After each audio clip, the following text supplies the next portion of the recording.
Hey everyone, it's Lindsay with North End Organic Nursery, and here's your garden minutes.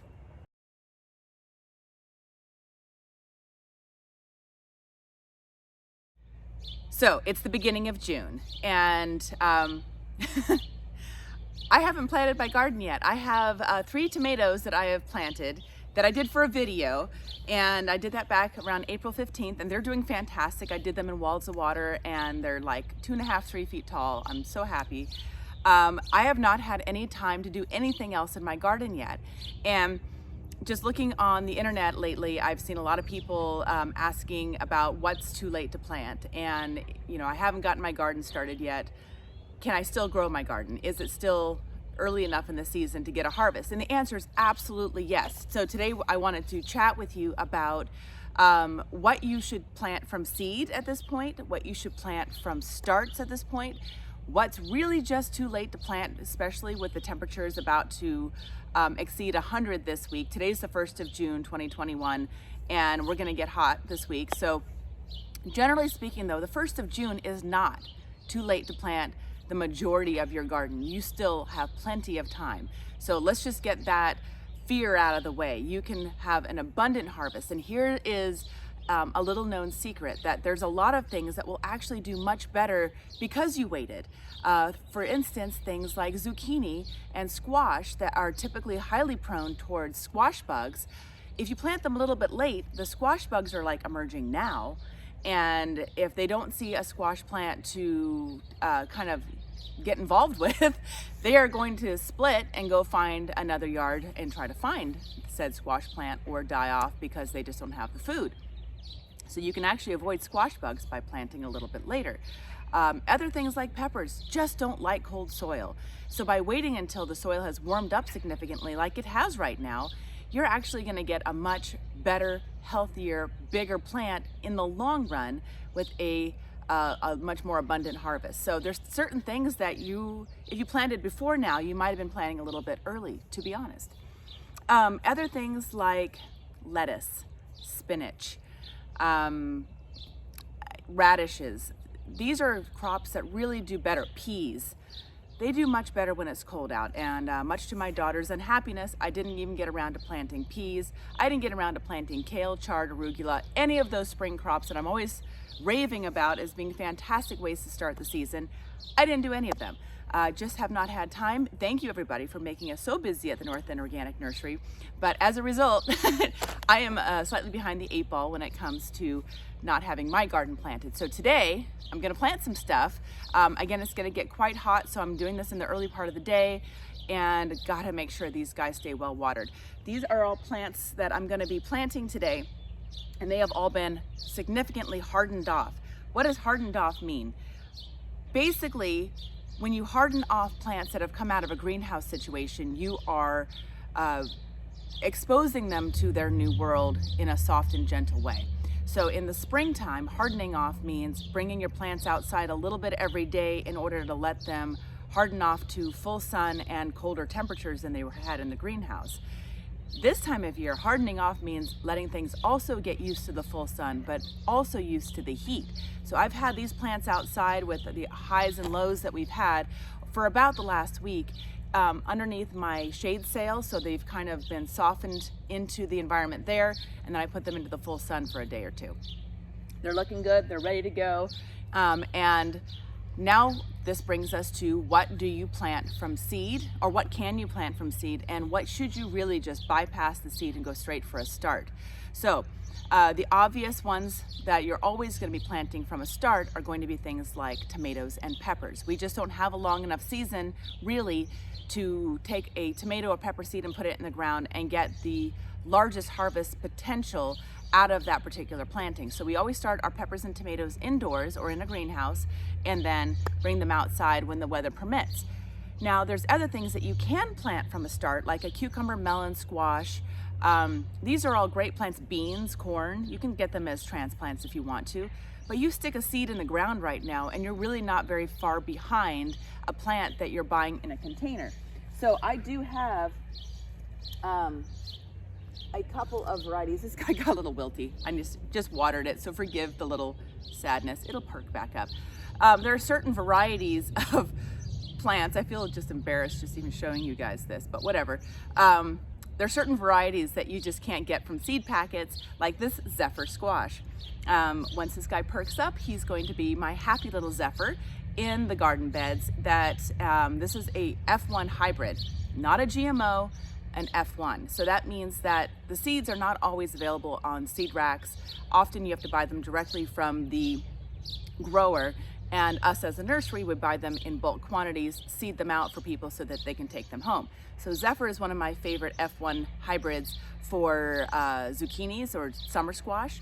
The other one that I'm going to be planting is called an Adam's gherkin cucumber, also an F1 hybrid. So I'm going to be planting those from plants, not seeds. Now I totally, if I had the seeds, still plant them now and have plenty of time. Will planting them from a start give me a little bit more of a head start? Yes. So if you want to really kind of jump into the season full force, go ahead and find transplants. A lot of our local nurseries still have them. I know we have got a nice selection still at Neon, but you don't necessarily have to.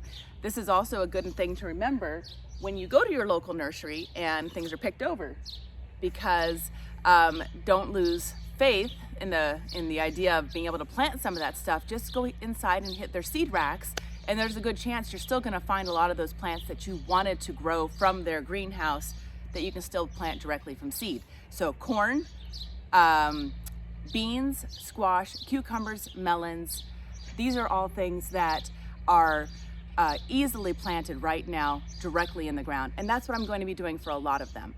So let me see, what else do I have in my selection over here? That's pretty much it. I have some peppers and tomatoes. Other things that you can plant, it's not ideal, but you can still plant them. And you know, maybe it won't be the ideal harvest, but I'm gonna still do it. So things like onions. I've actually got some, where'd they go? Onions sets that I've been holding on to. They will still make onions, got plenty of time for that, and they will also make fantastic green onions, because there's 100 in this little packet, and I don't need 100 white onions. So I'm going to plant them out and probably pick them throughout the summer months to have green onions to put in salads and stuff, so super fun. I don't know if you guys can see back here right now, but I've actually, by sitting back and letting my garden beds kind of be fallow during these early spring months, I've had a chance to see what's kind of come up naturally. And one of the things that I have coming up naturally is some cilantro that self-seeded last year, along with some dill and a couple of tomatoes over there. I might leave a few of them just to see what happens. And then on this side, I have some Aunt Molly's ground cherries, which is another thing that you can still plant from seed and get a great harvest, so don't lose hope there. So I still need to do some prep work to my beds. My beds have shrunk a little bit, and then after I weeded them fairly well, they kind of need a little extra love today, because I've been trying to get things ready. I've been trying to plant for the last month. And so I've come out here, I've actually weeded my garden bed several times, watered everything, make sure everything's hydrated, and then come out and weeded them again and weeded them again. So I'm gonna weed them one more time this morning, and then afterwards I am going to fill them up with some of this Gardener and Bloom planting mix to kind of just top them off. So I love the Gardener and Bloom planting mix as a topper to my garden beds, or as a way to fill garden beds. It's what I've filled most of my tomato bags back here, which that's where all my tomatoes are going, by the way. And you can top it off, fill it up. The raised bed mix from Gardener and Bloom is fantastic too, but this stuff is just really nice and handy. It's a nice size bag. I'm gonna fill these guys up, make a nice new seeding bed, and then I'm probably gonna add some azomite and some organic veggie fertilizer for places where I'm going to be planting from seed, because I just want to get that mixed in. Don't get hung up on brands when it comes to your fertilizers. Look for numbers. Anytime I talk about a particular brand in one of my videos, people come into the store, they're like, no, I want to get the brand that she recommended in the video. And I just want to say right now that often it's just like whatever I found, and I look for numbers, and everything that we carry has certain numbers that we have purchased that particular type of fertilizer for a particular type of growing. So when I'm doing mostly fruiting veggies, which are my hot crops, I'm going to be doing a product that's going to have a little bit of nitrogen in it. We need nitrogen for that green growth, but I'm really looking for phosphorus to make the roots, fruits, flowers, and sweetness happen on the plant, and potassium also just for giving it that vigor. So, going to put my planting mix in, my azomite for my minerals, really fantastic thing, improves flavor, improves hardiness of the plants, just a great product. Azomite, and then I'm going to use a good veggie fertilizer. Now, wherever I'm going to plant tomatoes, make sure that you're going to use a fertilizer that has a significant amount of calcium in it to prevent blossom end rot. So just keep that in mind. Otherwise, I'm going to go for something that's got a nice number like 4-6-3. So we've got nitrogen for the 4, 6 for the phosphorus, 3 for the potassium. Nice and balanced, but still a little heavier on the phosphorus and the nitrogen, and that's what we're looking for. Here's what I'm going to be planting today. I'm going to do a green finger cucumber. The radish. So when I brought these seeds home, it was a couple weeks ago, and it would have been all right to plant them then. I think I might have missed my window. The heat is going to be a little bit too intense on radishes, but I might give it a try and just see how spicy they get. I am going to do carrots. I think I'm going to plant carrots though on the side of my bed that might get a little bit of western shade. So I'll plant some taller things here in the front of my bed and then plant my carrots in the back. And I'll kind of, once we're done doing this talking part, I'll kind of show you guys when I'm doing that. And that'll give them a little bit of shade so they don't fry quite so easily, but they should still be okay. Again, no radishes. Lemon cucumber, Snake River seed. I'm going to throw some shallots in the ground still. I think they're going to do fine. Arugula, I'm going to throw it in. Why not? Peas, I missed the boat. No peas. These are Midori giant soybeans, so like edamame, definitely doing these. And my favorite local watermelon is Blacktail Mountain. Watermelon doesn't always tend to have long enough season here in Boise, so the Blacktail Mountain is actually bred for Idaho. So I'm gonna go ahead and stop talking and start filling the beds and getting things planted. If you wanna stick around, let's do this together.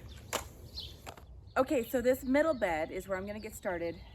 It definitely needs some topping off, so we're gonna start focusing my energies here. I think I'm gonna have this be my peppers bed and maybe cucumbers. And then I think I'm gonna do some cooler loving crops over in this bed over here, because just looking at my yard, I will actually get some early afternoon shade from the house on this other bed. Getting a little early afternoon shade will help me to allow plants that don't want to be baked by the afternoon sun to still have a chance as we go into the hot months. This bed just gets full exposure. That bed gets full exposure. So I'm going to save these two beds to grow my hot crops. Typically, I will have one of these beds full of garlic. I didn't have time to plant garlic last fall. The first time in probably 20 years I didn't plant garlic. Normally I'd be looking at one of these beds full of garlic and actually anticipating planting my fall garden in that particular bed, because garlic makes a great placeholder that once you harvest the garlic, then you can then very quickly replant it with things that you can then harvest in the fall. So that's a fantastic way to kind of shift back and forth with garlic and fall crops. I don't have any garlic to do that with, so anything that I plant in here will be ready to be pulled out anyway by time garlic comes around, with the exception of things that if you were going to be planting kale right now, or anything that is going to be a heading or a brassica that is long living, you could probably keep on harvesting that through the fall. That's another good thing to bring up. Heading brassicas are not a good option this late in the season. They will not like the heat unless you can give them someplace with dedicated afternoon shade. I mean, like really good afternoon shade from noon on, maybe not noon on, let's say 2 or 3 on. The heat will make them go from a heading plant to a flowering plant really quick. They just do not like that. They are cool season crops.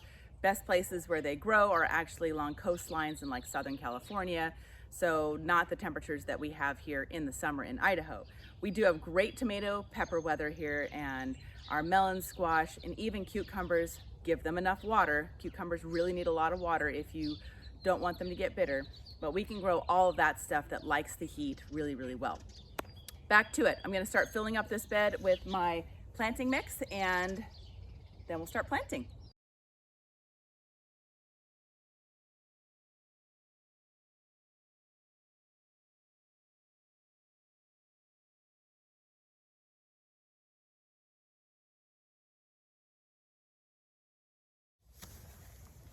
All right, I've got my beds filled. Sun's coming out. I've got my beds filled. It took me about 3 bags to top off this bed. Here's a quick question, just sort of a side note. When you go to a nursery and you're looking to get soil, whether it's bulk or bagged, your best way to figure out how much you need is just this simple math formula. I mean, there's online calculators and stuff like that, but just think about this. Take your dimensions, okay? The most important dimension to figure out, I mean, obviously it's nice if you can do it in feet so that you don't have a whole bunch of decimals and stuff going on, but figure out your depth of your bed. So for instance, this is a 1-foot bed. Makes it really, really easy for me to figure out 4 by 8 by 1 is how many square feet? 32. Since it's 1 foot deep, that makes it 32 cubic feet as well. If I take how much space I need to fill on my bed, let's say it's 2 inches, then I would take 2, divide it by 12, which is 12 inches. So 2 inches divided by 12 inches. I would take that number and then multiply it by my length and width. So 4 by 8 by whatever the number is, 2 divided by 12 is. And that would tell me how much soil I would need in cubic feet to top off my bed. If you're trying to figure out what you need by cubic yards, you would take that number that you just got in the math equation and divide it by 27. So I will try to link that formula in the bio below this or in the description below. So quick way to get that measured out. We can do it for you at the nursery as well, but if you're trying to calculate what you need, that's the fastest way to do it. All right, so I've decided in this bed I'm going to do a nice fluffy soil. I'm going to do peppers and squash. I'm gonna do my zucchini, my peppers, and I think maybe squash and cucumbers over here as well. And I'm gonna put up a little trellis here in a minute. So first thing I need to go do is grab my azomite and my fertilizer, and I'm going to spread it out on here, kind of rake it in, and then we'll get to planting. If I'm going to be planting things in a container like back there, or I'm taking a plant and plopping it in the ground, what I'll probably more likely do is just as I'm digging, I will put the fertilizer in the actual hole as well. But right now I just want to get the whole bed sort of juiced up nutrient wise and get started from there. So another question is, if you have really good soil and you've put lots of compost in it, do you actually need fertilizer? And the answer is yes and no, because good soil is the basis and it has a ton of nutrition in it. However, when I'm growing a limited amount of plants in a limited amount of space, I want the highest possible yields, flavor, nutrition, you name it. So I am also going to be adding an organic vegetable fertilizer to each hole and to the entire bed just to give it that extra kick and make sure it doesn't have any deficiencies. Be right back. So today's organic fertilizer I'm going to be using is the Espoma Tomato Tone. In the past, you've seen me use Down to Earth All-Purpose, which is a great one for tomatoes, and also Dr. Earth Tomato and Vegetable Food. If you only knew that a lot of these guys have some of their formulations blended in the same places, you wouldn't be quite so loyal. Maybe I shouldn't be saying that. I don't know. It might make some people unhappy. But really, look at the ingredient list. It's just like, branded medications or foods or whatever. You really want to see what's in there. You don't want to just go for the flashy label. Espoma is a great company. Down to Earth is a great company. Dr. Earth is a great company. The Natural Guard, that's a great company. They all make a really good product. And you want to look at the ingredients, and also I always want to make sure that whatever I'm using has good beneficial microorganisms inoculated into it. These will help your plant establish better and just be healthier overall. So I'm gonna take this and kind of sprinkle it out and then dig my holes and put more of it in there. I already did the azomite just a few weeks ago when I was weeding the first time. So I'm just going to take this, do a little bit of a sprinkle around, but really save most of it for going into the hole, since most of this bed is actually going to be transplants, not actually going from seed. If it was from seed, I would spread it out, rake it in, and then seed directly into that. All right, let's do it.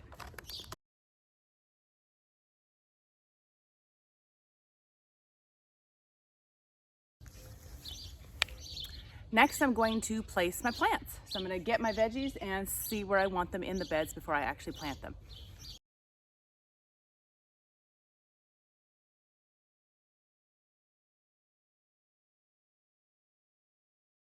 gonna plant my heat-loving Zephyr kind of close to the edge here. It might hang over just a bit, so I don't want it to hang over too much.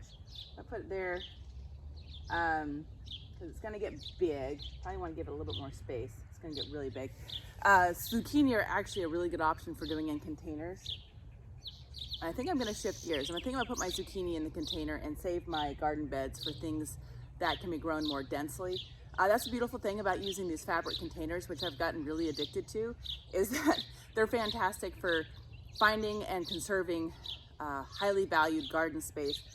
Things like this that can be grown kind of densely together. This is where my, 4x8 beds are great. A guy like this, my Zephyr, that's gonna take up a ton of space, really will do better in its own pot. So I'm gonna shift gears here and I'm gonna put that there. Rest of what I have in this particular flat is tomatoes. So those are all gonna go also in my fabric pots. So that means that I need to do something in this area, and I think I'm going to go get my cucumber trellis and put it up here, plant it kind of close to the edge, and then be able to plant something behind that cucumber trellis that might want a little bit of shade. Let's do that. Now throughout the season, I will continue to fertilize, mainly with just a compost tea though. So we make a compost tea at the nursery that is a blend of worm castings and a whole bunch of other nutrients. And if all you did all summer long was bring your reusable container into the nursery and for $2 a gallon, refill your compost tea every week and feed that to your plants throughout the season, you would be golden. Now, if you aren't nearby or local, you can make your own compost tea or just use a good organic liquid fertilizer, because the only time you really have to get an effective amount of dry fertilizer at the soil level is at planting. You can side dress later on, but I'd really prefer to just do liquid. So next I'm gonna do my cucumbers. Now with the cucumbers, at the nursery we intentionally plant them in these plantable pots. These are made out of coconut coir. They will degrade. It may not look like they degrade at the even when you pull them out at the end of the season, but trust me, the roots get through these bad boys so easily, and it keeps the plant from undergoing transplant shock. So, because cucumbers, melons, and squash, everything in the cucurbit family, does not like their roots messed with. So got this guy, not taking the pot off, keeping the little tag right there on it, and I'm going to bury the pot so that the edges are buried, because one of the things that coconut coir can do is wick. And when I say wick, it means it can actually take moisture and kind of dry out the plant in the pot a little bit faster if that coconut coir is exposed. So we're not going to expose it. We're going to bury it. More here.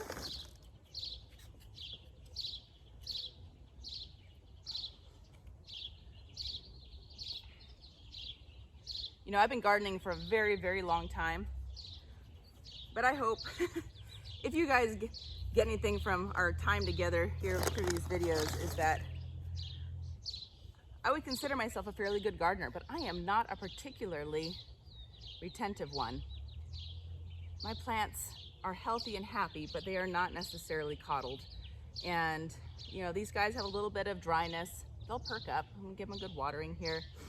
I don't make things super well planned out. I don't have things super perfect, but I feel like that's more how we all do it. So I hope that's okay with you all.